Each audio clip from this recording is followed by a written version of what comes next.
आप सब लोग इन्हें बड़े अच्छे से जानते हैं, पहचानते हैं। अपना ही समझ के तालियां जरूर मारिए। चलिए,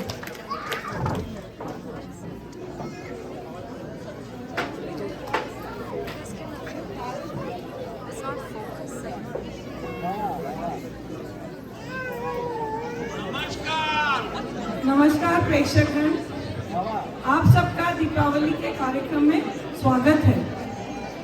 आप सबको फिर से स्वागत है। आप सबको दीपावली की बहुत बहुत शुभकामनाएं। यह दीपावली न सिर्फ आपके घर को प्रज्वलित करे बल्कि आपके जीवन को भी प्रज्वलित करे।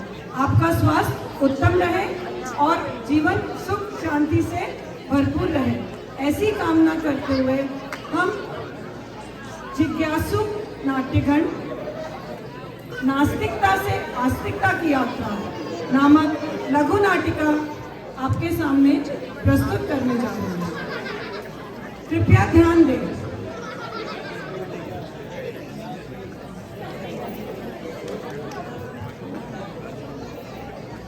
यह नाटिका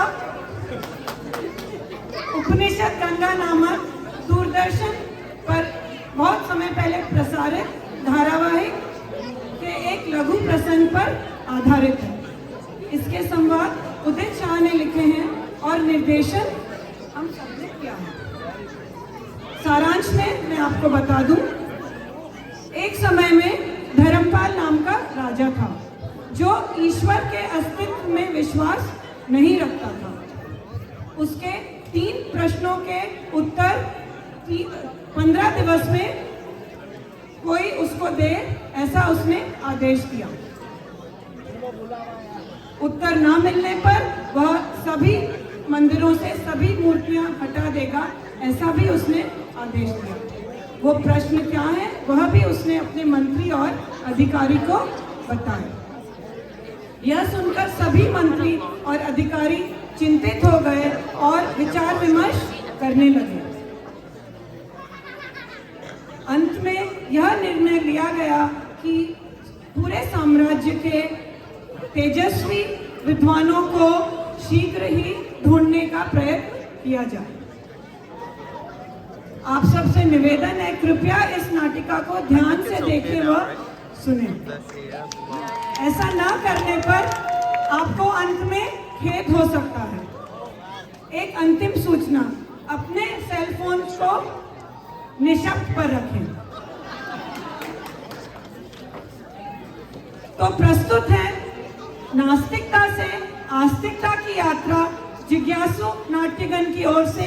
पहले दृश्य में राजा और प्रतिभागी बैठे हैं और मंत्री खड़े हैं। यह नाटिका 3 भागों में विभाजित की गई है। धन्यवाद।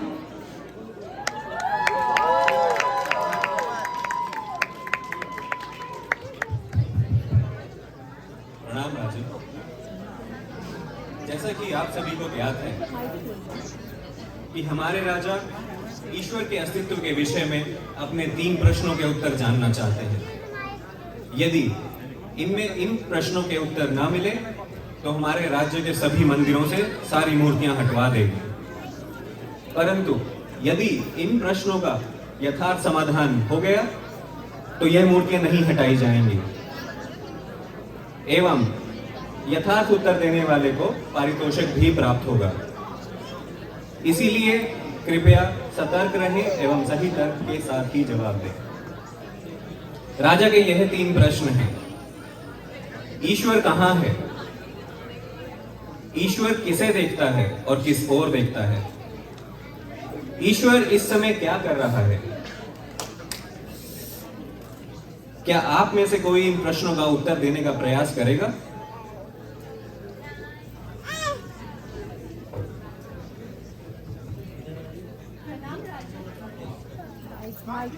प्रणाम राजन।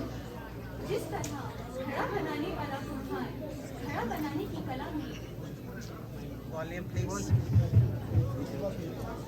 प्रणाम राजन।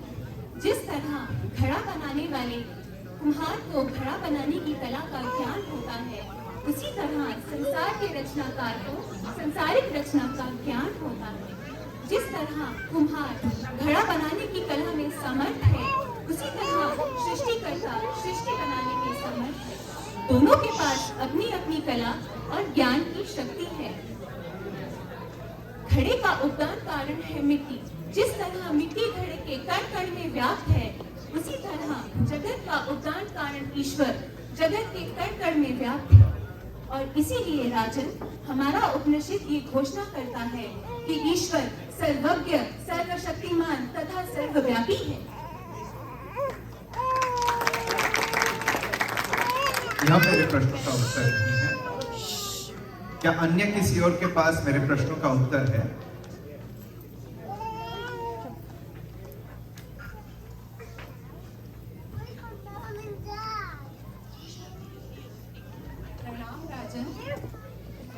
हमारे पुराने शास्त्र और उपनिषद में बड़े विस्तार से यह प्रतिपादित किया गया है कि ईश्वर का अस्तित्व अवश्य है। ईश्वर हर रूप में, हर स्थान पर स्थित है। वह सब कुछ देखता है और सब कुछ केवल ईश्वर ही करता है। पूरे ब्रह्मांड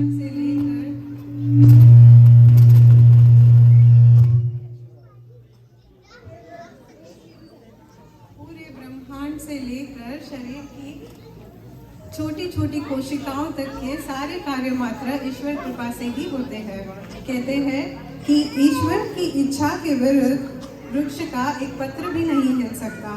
तो राजन, ईश्वर होने का क्या यह प्रमाण नहीं है? यह उत्तर अपेक्षित है। क्या किसी और के पास कोई और सरलता से एवं श्रेष्ठता से प्रमाण के साथ समझा सकता है? राजन, क्या मैं उत्तर देने का प्रयास कर सकती हूँ? राजन, जैसे पृथ्वी सदैव उगती रहती है, जैसे नक्षत्र सदा चमकते रहते हैं, जैसे उपग्रह अपने निर्धारित कक्ष में सर्वदा घूमते रहते हैं, जैसे ऋतुएं समय अनुसार बदलती रहते हैं, जैसे सूरज उदय और अस्त होना नहीं भूलता, जैसे महासागर सूख नहीं जाते, उसी प्रकार हमारे शरीर के प्रत्येक कोशिका और अंग ईश्वर की ही योजना से कार्य करते रहते हैं। क्या आपको नहीं लगता इस अद्भुत सुंदर रचना के पीछे कोई जीवन सिद्धांत या चेतना तत्व होना चाहिए, जो सारे कार्य इतनी सूक्ष्मता और नियम अनुसार हो रहे हैं? यह प्रमाण नहीं है, मैं प्रमाण चाहता हूँ।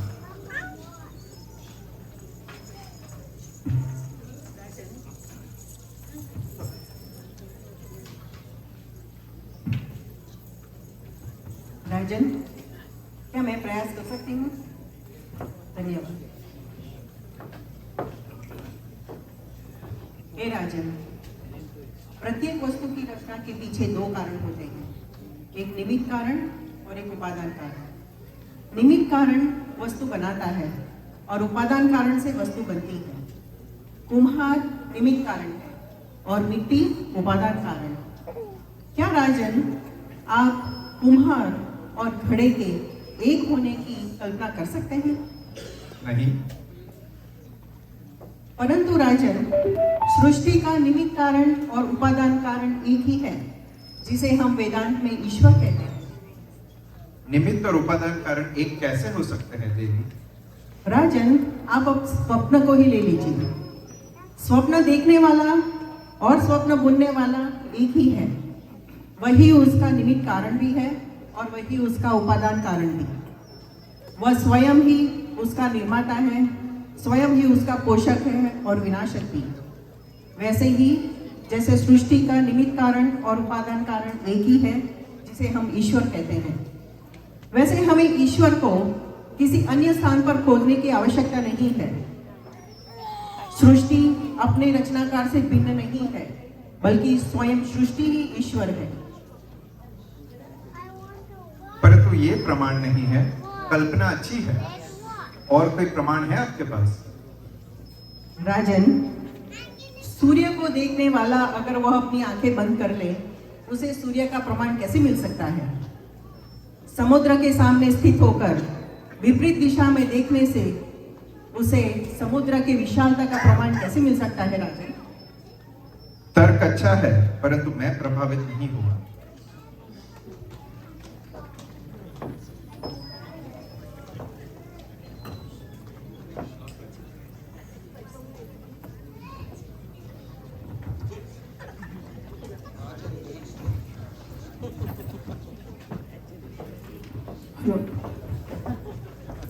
अब तक राजा के प्रश्नों को उत्तर देने में और प्रमाण प्रस्तुत करने में कोई भी सक्षम नहीं हुआ है।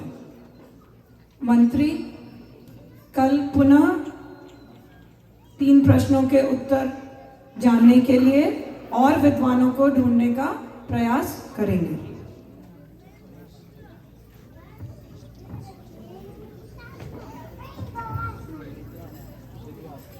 मंत्री भोजन पश्चात अपने गृह में इधर उधर घूम रहे हैं और राजा के प्रश्नों के उत्तर कैसे दिए जाएं उसकी चिंता में चिंताग्रस्त हैं। उनको चिंतित अवस्था में देखकर उनके रसोइये ने उनसे उनकी चिंता का कारण जानना चाहा। दृश्य 2 में आप देखेंगे रसोइये और मंत्री का वार्तालाप। उसके तुरंत बाद ही तृतीय दृश्य शुरू हो जाएगा।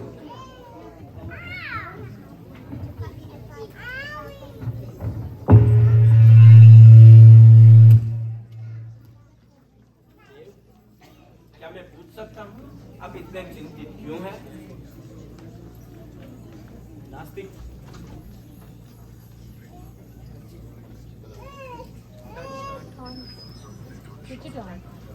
हेलो।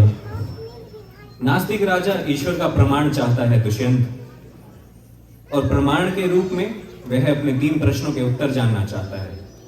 देव, यदि कष्ट न हो तो आप मुझे बताएंगे वे प्रश्न क्या है? अवश्य। ईश्वर कहाँ है? ईश्वर किसे देख रहा है, किस और देख रहा है? और तीसरा प्रश्न है, ईश्वर इस समय क्या कर रहा है? बस यही प्रश्न है। देव, आप मुझे राजा के समक्ष प्रस्तुत करें, मैं यथार्थ उत्तर देने का प्रयास करूंगा। बड़े बड़े विद्वान इन प्रश्नों के उत्तर नहीं दे पाए। क्या तुम्हें विश्वास है कि तुम इन प्रश्नों के उत्तर दे पाओगे? देव, मुझे विश्वास है मैं राजा को यथार्थ उत्तर देने में सक्षम हूँ। आप निश्चिंत रहें और विश्राम करें। शुभ रात्रि।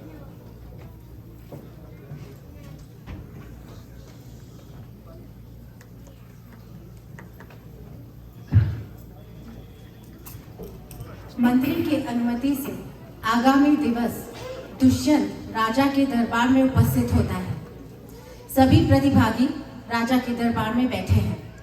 मंत्री अपने रसोइये के साथ दरबार में प्रवेश कर अपना स्थान ग्रहण करता है। राजा भी दरबार में प्रवेश कर सिंहासन पर विराजमान होते हैं।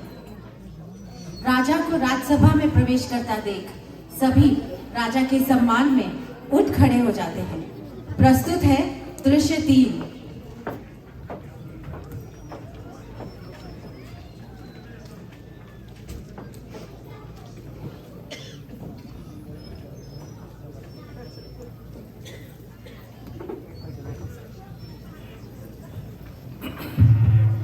प्रणाम राजन। राजन, ये मेरा रसोइया दुष्यंत है। यह आपके सवालों का उत्तर देने का प्रयास करना चाहता है।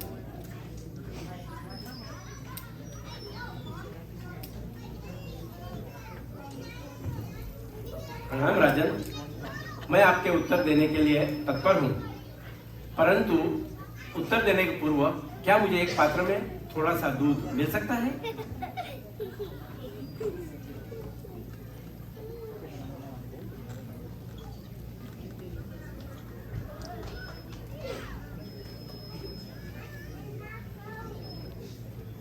राजन, क्या आप बता सकते हैं इस पात्र में क्या है? दूध। राजन, परंतु इस पात्र में दूध के अतिरिक्त और कुछ दिखाई देता है? नहीं, मैं नहीं देखता। परंतु राजन, मुझे इस पात्र में दूध के साथ मक्खन भी दिखाई देता है। क्या आपको मक्खन नहीं दिखाई देता? नहीं। परंतु क्या आप इस बात से असहमत होंगे कि इस पात्र में दूध के साथ मक्खन भी है? नहीं। तो राजन, जिस तरह इस पात्र में दूध के प्रत्येक अणु में मक्खन है, मक्खन के प्रत्येक अणु में घी है, ठीक उसी तरह इस सृष्टि के समस्त स्थानों में भिन्न भिन्न रूपों में ईश्वर स्थित है, जो है परंतु हमें दिखाई नहीं देता। जैसे दूध से मक्खन पाने के लिए हमें दूध को मथना पड़ता है, ठीक उसी तरह ईश्वर प्राप्ति के लिए हमें अपने शास्त्रों का श्रवण, मनन और अध्ययन करना आवश्यक है। उसके निरंतर निहितार्थ पर ध्यान करके हम ईश्वर प्राप्ति का अनुभव कर सकते हैं। तो क्या राजन, मैंने आपके पहले प्रश्न का उत्तर दे दिया? मैं मान लेता हूं। मेरे दूसरा प्रश्न का उत्तर दीजिए। इस प्रश्न का उत्तर देने के पूर्व क्या मुझे एक प्रज्वलित दिया मिल सकता है राजन?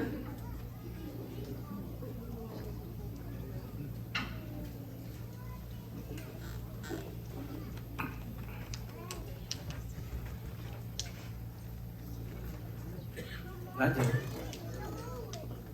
ये दिया किसे देख रहा है? किस तरफ देख रहा है? यह दिया सभी को देख रहा है, प्रत्येक स्तन को देख रहा है। तो राजन, जिस तरह इस दिए का प्रकाश चारों दिशाओं में फैला हुआ है, प्रत्येक स्थान को, प्रत्येक स्थल को देख रहा है, ठीक उसी तरह ईश्वर की दिव्य चेतना चारों दिशाओं में फैली हुई है। वो प्रत्येक स्थान को देख रही है।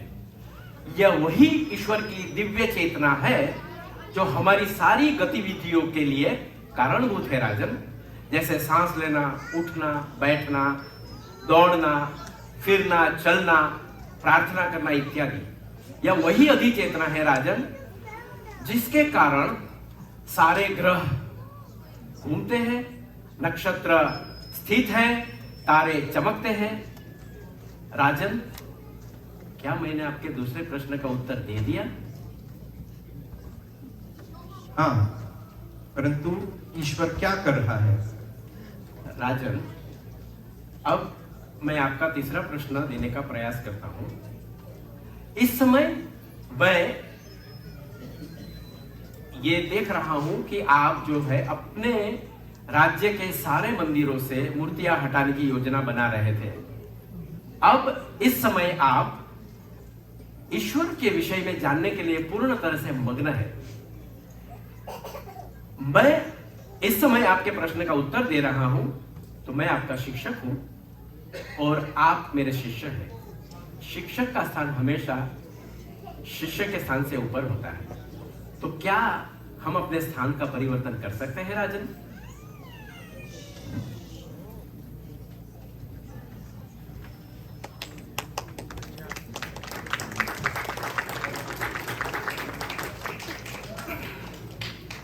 राजन, अब आपके तीसरे प्रश्न का उत्तर। कुछ समय पहले मैं वहां खड़ा था और आप यहां बैठे थे। आप एक नागरिक के स्थान पर अब खड़े हैं और मैं एक राजा के सिंहासन पर बैठा हूं। मूलतः एक राजा एक सामान्य नागरिक के स्थान पर खड़े हैं और मेरे जैसा एक सामान्य रसोइया आपके सिंहासन पर बैठा हुआ है। राजा, यह हुआ है और आप इसका अनुभव कर रहे हैं। ईश्वर इस समय यही कर रहा है राजन। उस असीमित और अनंत शक्तियों के स्वामी जिन्होंने यह सुंदर, अद्भुत, विस्मयकारी और महान सृष्टि की रचना की, जिसमें सूर्य, चंद्र, तारे, नक्षत्र सारे अपने स्थान पर स्थित है तथा गतिमान है। शब्दों से और ज्ञान से परे इस ईश्वर के लिए क्या असंभव है राजन? तो क्या राजन, अपने राज्य से मंदिरों से मूर्तियां अब भी हटाई जाएगी?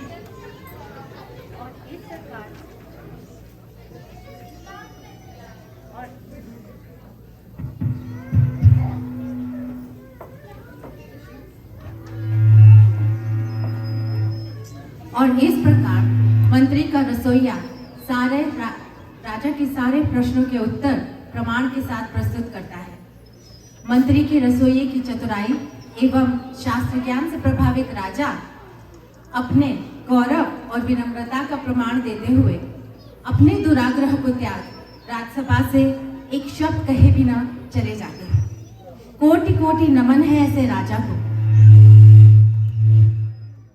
हमारे मंदिरों में ईश्वर की मूर्तियां ईश्वर का मूर्त स्वरूप है तथा अनंत और करुणामय ईश्वर के प्रतीक है। सर्वज्ञ सर्वशक्तिशाली ईश्वर तो सर्वव्यापी है। कुछ लोगों ने ईश्वर की प्राप्ति पत्थरों में की, कुछ लोगों ने पेड़ों में, कुछ लोगों ने शब्दों या प्रार्थना से ईश्वर की अनुभूति करते हैं। ईश्वर विभिन्न रूपों, विभिन्न नामों में प्रकट होते हैं। कुछ लोग तो ईश्वर को निर्गुण और निराकार भी समझते हैं। यही तो विशेषता है हमारे सनातन धर्म की। आप जिस प्रकार चाहें उस प्रकार ईश्वर की पूजा, उपासना, प्राप्ति कर सकते हैं। यदि आप किसी की सहायता करें तो वह पुण्य है, यदि आप किसी को दुख पहुंचाएं तो वह पाप है। यही बात महाभारत के रचयिता महर्षि वेदव्यास ने एक श्लोक में बताई है। श्लोकार्थेन परक्ष्यामि यदुक्तम ये ग्रंथ कोटिभिः परोपकारः पुण्याय पापाय परपीडनम। इस श्लोक का शब्दार्थ है, जो बात कोटि कोटि ग्रंथों में लिखी गई है वो मैं आधे ही श्लोक में समझाता हूँ। परोपकार करना पुण्य प्राप्ति का मार्ग है, अन्य को दुख या पीड़ा पहुंचाना वह पाप है।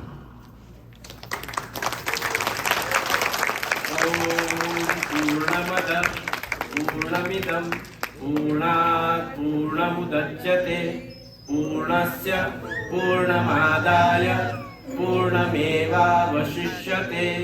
ओम शांति शांति शांति।